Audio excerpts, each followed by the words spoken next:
Mobiliser les femmes, c'est le seul biscuit que nous avions pour traiter le sujet, ou presque.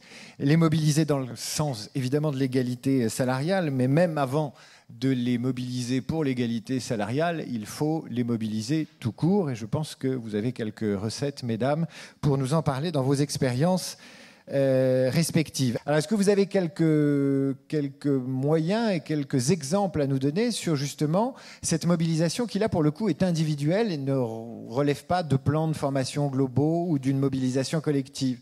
Donnez-nous envie d'aller vous voir ou d'aller voir vos consoeurs.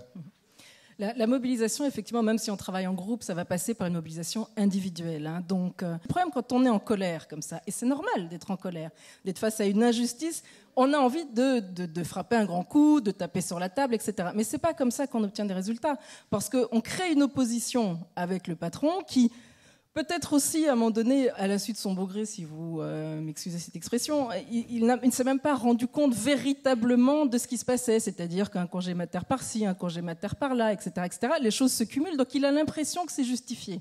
Tout à l'heure, l'avocat disait, et je suis tout à fait d'accord, les gens finissent par ne plus se rendre compte que c'est de la discrimination. Voilà.